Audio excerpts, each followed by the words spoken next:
जय मसीह दोस्तों, प्रभु यीशु मसीह के नाम में मैं आप सबों का स्वागत करता हूं। दोस्तों, प्रभु का वचन आज इस सुबह के समय मैं आपके लिए लेके आया हूं।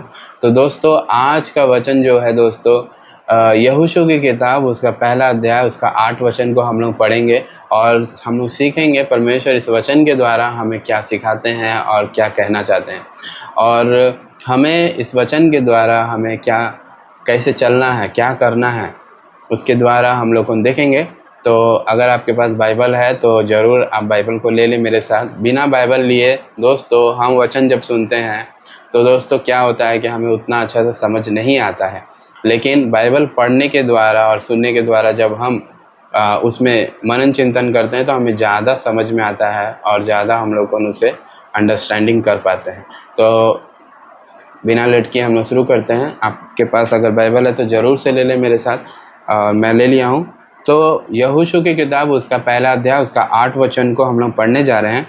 तो लिखा हुआ है, व्यवस्था की यह पुस्तक तेरे चित्त से कभी ना उतरने पाए। हालेलुया। व्यवस्था मतलब ये परमेश्वर का व्यवस्था, और ये पुस्तक जो है परमेश्वर का दिया हुआ है, परमेश्वर का वचन इसमें लिखा हुआ है, इसलिए व्यवस्था की यह पुस्तक तेरे चित्त से कभी ना उतरने पाए वचन कहता है। तो परमेश्वर का वचन हमारे लिए क्या महत्व है, क्या इम्पोर्टेंट है, वो हम लोग आगे देखेंगे।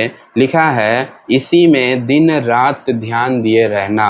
क्या कह रहा है परमेश्वर? इसी में दिन रात ध्यान दिए रहना, इसलिए कि जो कुछ इसमें लिखा है इसके अनुसार करने की तू चौकसी करे, क्योंकि ऐसा ही करने से तेरे सब काम सफल होंगे और तू प्रभावशाली होगा। हालेलुया।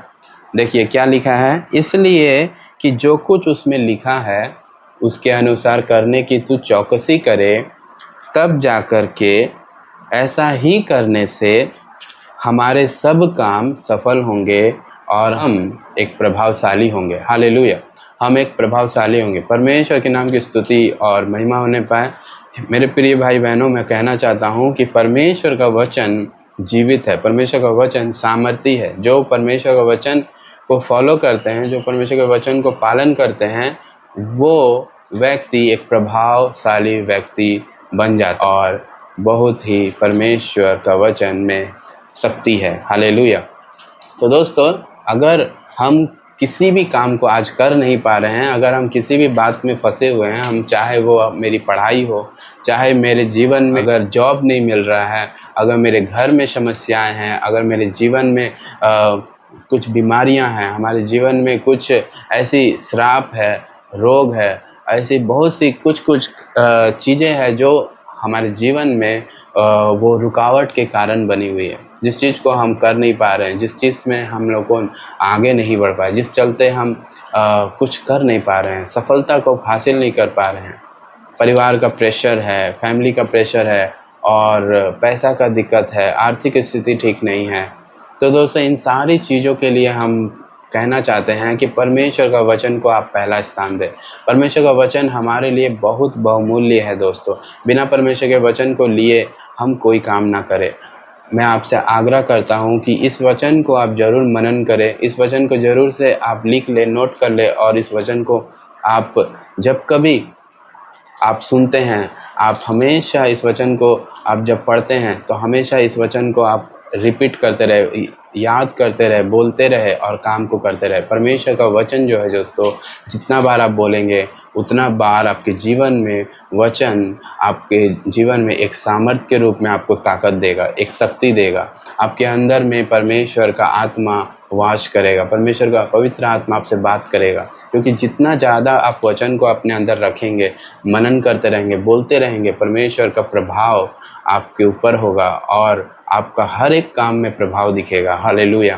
तो इसलिए दोस्तों, परमेश्वर का वचन को आप कभी ना छोड़ें, परमेश्वर के वचन को ये अपने अंदर हमेशा रखें, इस वचन को आप लिए चलें।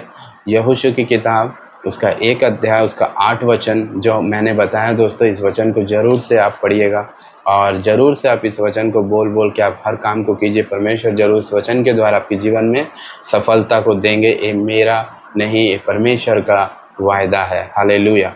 ये परमेश्वर का वायदा है। इसलिए दोस्तों, परमेश्वर के वचन पर विश्वास करें और भरोसा करें। ज़रूर परमेश्वर आपकी मेहनत को, आपकी संघर्ष को एक ऊंचे मुकाम तक लेके जाएगा। हालेलुया।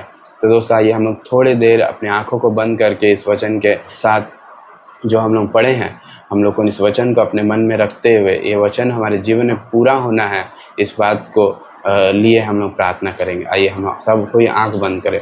सर्वशक्तिमान अनुग्रहकारी पिता परमेश्वर, मैं आपका धन्यवाद करता हूँ कि आपने एक सुंदर वचन के द्वारा आपने हमसे बातचीत किया। हे प्रभु, जैसे तेरे वचन में लिखा है, व्यवस्था की यह पुस्तक तेरे चित्त से कभी ना उतरने पाए और इसी में रात दिन ध्यान दिए रहना, इसलिए कि जो कुछ तू इस वचन के अनुसार तू करेगा, सारे काम जो तू चाहता है वो सारे काम तेरे सफल होंगे और तू एक प्रभावशाली व्यक्ति होगा। हाँ प्रभु, मैं धन्यवाद देता हूँ कि आपने अपने वचन के द्वारा जो वायदा वचन को आपने दिया है, इस वचन को हम थामे रहे और इस वचन को हम कहकर अपने हर एक काम को करने पाए, ताकि हर काम को हम तेरे द्वारा हम पूरा होते हुए देखकर तुझे महिमा देने पाए। प्रभु, हर कामों के द्वारा, हर एक बातों के द्वारा प्रभु हम तुझे महिमा देने पाए, क्योंकि हम तेरे हैं परमेश्वर। जितने भाई बहन परमेश्वर इस वचन को सुन रहे हैं, देख रहे हैं, हर एक के जीवन में ये वचन पूरा होने पाए। उन्हें आशीष दे, उन्हें बरकत दे, उन्हें उनके जीवन में एक सफलता को आपकी ओर से मिलने के लिए हम प्रार्थना करते हैं। एक नए काम को उनके जीवन में, उनके परिवार में, उनके फ्यूचर में होने के लिए हम प्रार्थना करते हैं। धन्यवाद देते हैं प्रभु। अंधकार की ताकतें, शैतान की योजनाएं, शैतान के हर एक प्लान को यीशु के नाम में हम नष्ट करते हैं और हर एक को प्रभु आप आशीष दीजिए, मदद कीजिए। धन्यवाद देते हैं। सारी बातों को हम आपके हाथ में सौंपते हुए प्रार्थना यीशु के नाम में मांगते हैं, आमीन। जय मसीह के दोस्तों, आप सबों को परमेश्वर की ओर से आशीष मिलने पाए। और हमारे वीडियो में आप नए हैं तो हमारे चैनल को ज़रूर से सब्सक्राइब कीजिएगा और लाइक कीजिएगा और शेयर कीजिएगा। हमारे चैनल को ज़रूर से फॉलो कीजिएगा। जय मसीह की।